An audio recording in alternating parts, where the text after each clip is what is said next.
Ramachandra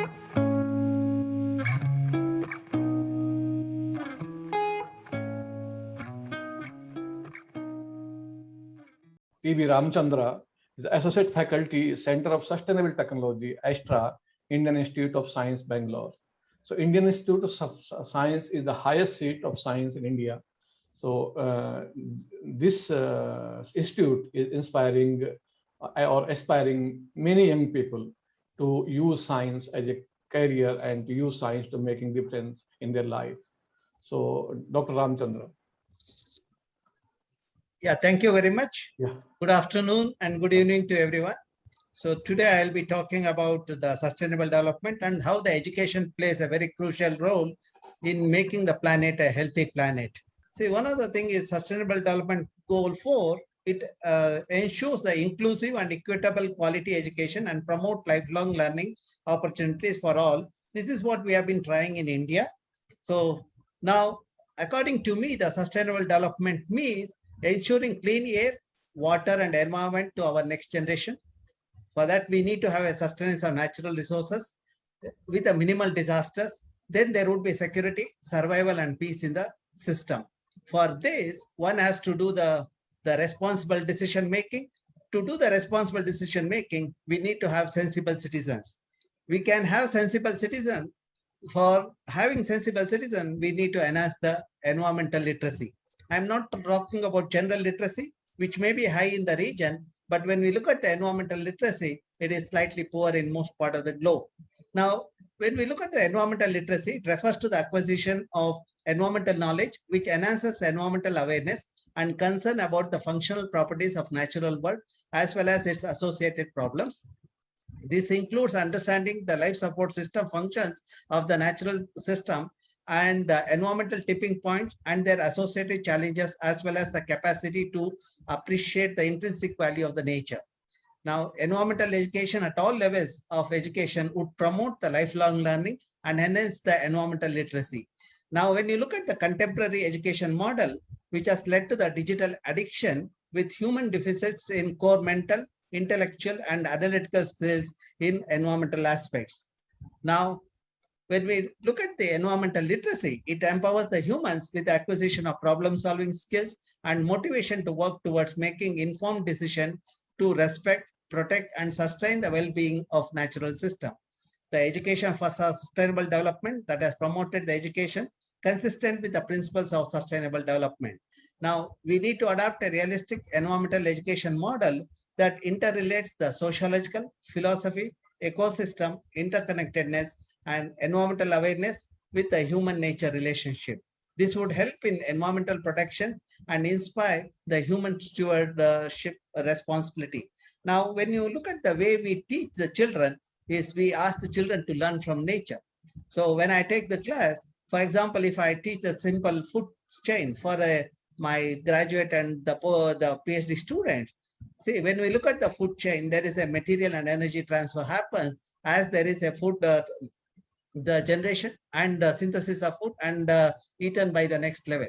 Now, whatever is left in the system is removed by the converted into elemental form by the biodegraders in the form of bacteria and fungi. That means when you look at the nature, there is nothing called waste. You would see the waste only where humans exist. Now, the second part of the slide, when you look at it, talks about law of conservation, the thermodynamic principle you can understand. See, all the plants are competing. They are getting their energy. They are synthesizing the food. And there is a competition. There's a law of entropy as well as optimization. Now, with this, let us understand the importance of the kind of the resources we have in the country. For example, the Western Ghats. You know, the length of Western Ghats is about 1,600 kilometers. The spatial extent is about 5% of the India's geographical area. The Western Ghats with the forms a very crucial watershed for the peninsular India. It ensures the sustenance of water. Because of the water, there is a food security. And it is also a region rich in flora and fauna. If you look at the Western Ghats latitudinal gradient, at 8 to 14 degree latitude, you have the highest number of species. So, and also it provides immunities evident from the low COVID-19 instances in this region. And also, more importantly, in the era of global warming and changes in climate, it sequesters the carbon. So now we need to maintain the integrity of this ecosystem. For that, one need to manage the ecosystem wherein you have to maintain the physical and chemical integrity. Then only you can have the biological integrity. Now, when there is a damage to the ecosystem, when there's a degradation, what happens? Let us understand. These are the photographs during my lifetime. When I was a student, there was a water in the location, but in the same location, same month, there is no water. So to understand this, let us go to a river basin where the dam was constructed in 1965 at this location. So when you look at this region, 1965, the dam was constructed. Now, if you want to see whether it has impacted the rainfall, let us look at the rainfall data of last 120 years.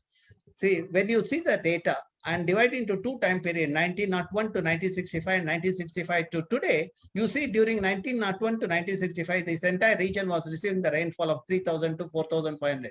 Now, this portion continues to receive 3,004 to 4,500, while this portion receives 1,700 to 1,900 millimeter. Now, when I try to understand what are the causal factor, in spite the region is the same topography, the land cover plays a decisive role. Wherever vegetation is there, you see that vegetation, native forest, you see that the rainfall has not changed. Wherever it's converted to agricultural land or they converted to barren area, we see the decline in the rainfall. Now, let us understand this further. Let us go to the each sub-basin and find out what is the extent of forest cover in each sub-basin and the rainfall. So we have divided this into 9 sub-basins. These are the sub-basins on the east and these are sub-basins in the west. Now, when you do this, on the east, if you see that forest cover is 30%, rainfall is 1,776. While on the western side, you see the forest cover is 65% and rainfall is 4,800. It establishes the relationship between the rainfall and the forest. Now, more importantly, how long the water is available, we try to analyze by monitoring these streams for 36 months, the select streams for 36 months, because we wanted to see the seasonal variability as well as year-to-year variability. We have graded the streams as A, B, C, D. A are the stream carry the water for 12 months. B are the stream carry the water for 8 months. C are the one for the 6 months and D are the one for the 4 months. Now, when you look at A type of stream occur in the catchment where the vegetation cover of native species more than 55%. Where monoculture plantations are there, you see that either B or C type of streams are there. Where forest is degraded or the landscape is degraded to the forest cover less than 30%, you see that there are the water is available only during monsoon or you have D type of streams. Now, we also deployed the sensor to understand how much water gets into the underlying layer when the catchment is with the native forest. Because of the native forest or the forest or the diversity, you see that microbes in the soil is also the diverse. Because of that, soil become porous or permeable. It allows the water to percolate and it fills this zone and then it fills this vadose zone. Then only you will see the water flowing in the streams or river. That means there's enough infiltration happens. You have rain. Because of that, you have water for 4 months. Then during the post-monsoon, the water in this region moves to the river or lake for the next 4 months. Then during summer, the water in this region moves laterally towards the river or lake for the next 4 months. This is evident from this catchment. You see that wherever forests are there, infiltration is higher. Wherever forests are degraded, you see the infiltration is minimal. Now, wherever infiltration has happened, you see that it meets the requirement of the society. Finally, the society requires the water for the livelihood. We see in the form of agriculture, horticulture, livestock, and domestic purposes. In this region, there is no scarcity of water, in spite of people growing multiple crops and the cash crop. Whereas in this region, because of degraded landscape, there is not enough water. This is evident from this. You see, this is a region where 12 months water is available. Here, the 8 months, and this is a yellow one are 6 months, and these are 4 months. When you look at the vegetation cover, wherever the forests or native species are there, you have the water for the 12 months. Now, this also has reflected in the livelihood of the people. In this region, if the farmers earn 1,54,000 rupees per acre per year, in this region, people earn only 32,000 rupees per acre per year. Because in this region, since the water is available throughout the year, they can grow the multiple crops and they can grow the cash crop. Where here, they can grow only one crop. And more importantly, in this region, because of the native vegetation, the diversity of pollinators is higher. Because of that, yield of the crop is much higher than the yield in this region for the same crop. This establishes that if we want to provide water and the food security to our children, we need to ensure the integrity of the ecosystem. Now, let us try to understand the other aspect of biodiversity. You see that this gives the occurrence of the various taxa that shows that wherever water is available 12 months, these four-legged animal exist. Whereas where water is not there, I see only the two-legged animal there. Now, we have described two new species of fish in this region, which establishes the linkage between the aquatic biodiversity with the terrestrial biodiversity. Now, to understand the implication of global warming and changes in climate, one of the things is going to happen is the scarcity of water. Now, what will happen to the frog, the animals like frog, which depends on the water for the tadpole state. Now, for example, this particular species of frog, Philetus leucorinus, after fertilization of the egg, has bypassed the tadpole stage to get over the scarcity of water in this region. Now, we understood this. We brought this fertilized egg to the lab. We monitored and we saw the 14th day, the younger ones emerging out. Now, with the changes, with the global warming, there are changes in climate is happening. With the changes in climate, we are going to pay the heavy price. That is because if there is no water, no human species can exist on the globe.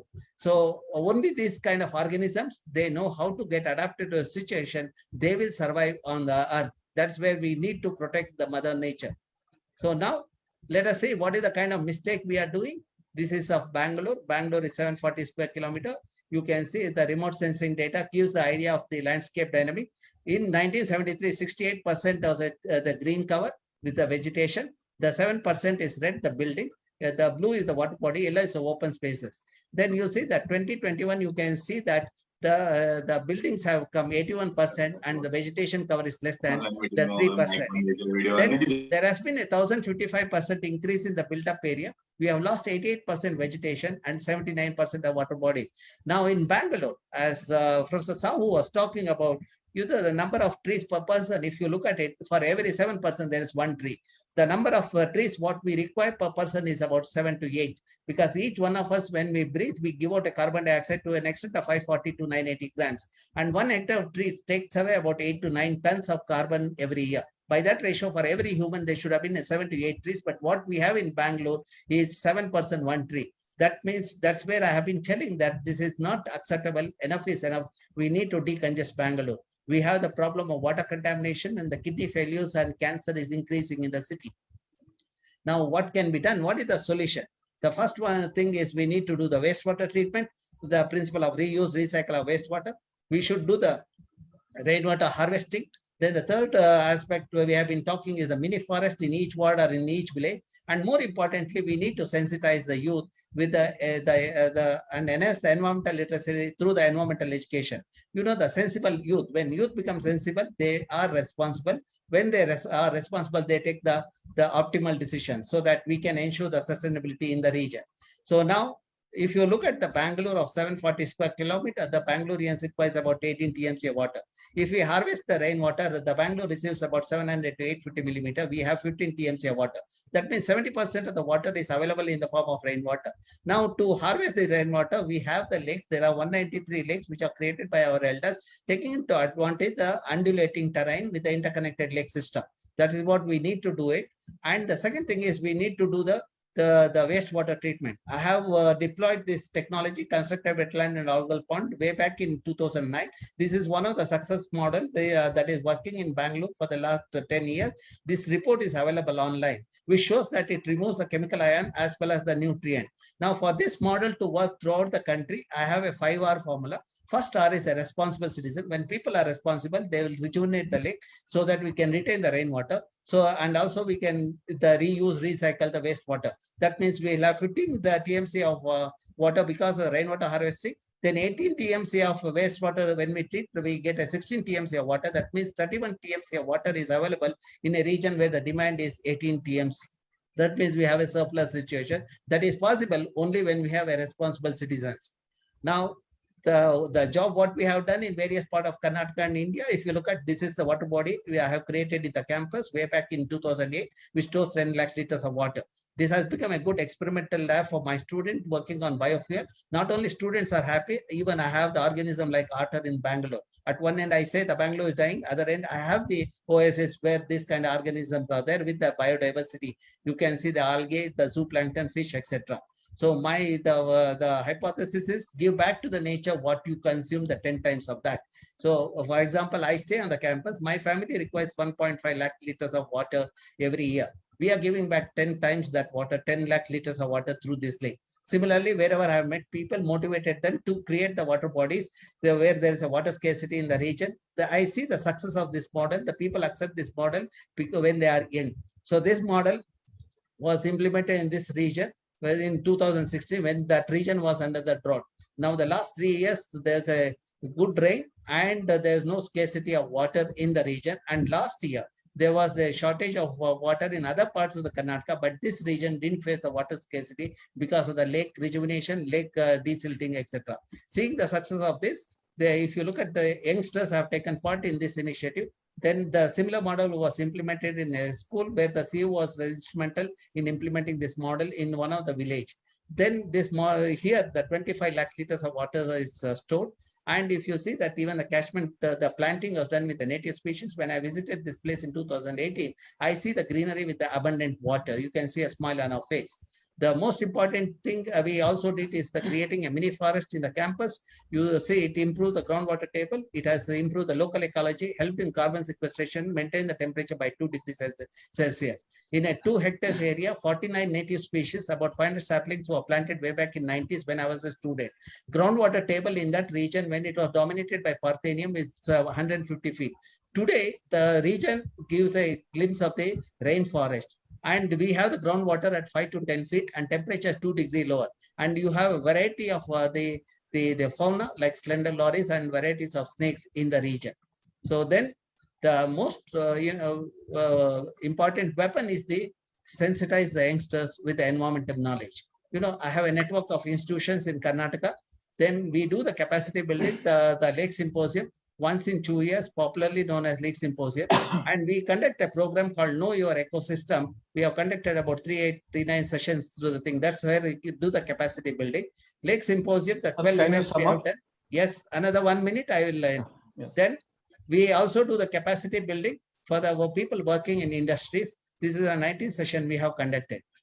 So now these are the simple experiments that kids do, either the carbon sequestration or the lake monitoring. The kids come to the institute, they use the facility.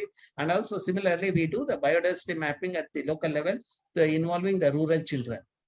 So these are the rural children. The people who are interested in our can go through this portal. So when you access our portal, it looks like this. All our publications are available online. The work what we have done the way back in 2009-10, the country solar program is now dependent on that. Now my students are working on biofuel. When I look at the country landscape, we have 65% youth and abundant solar energy and biofuel. If we harvest this, we will have a sustainable energy. And if we can manage the forest, we will have enough water. So that is the sustainability I'm talking about.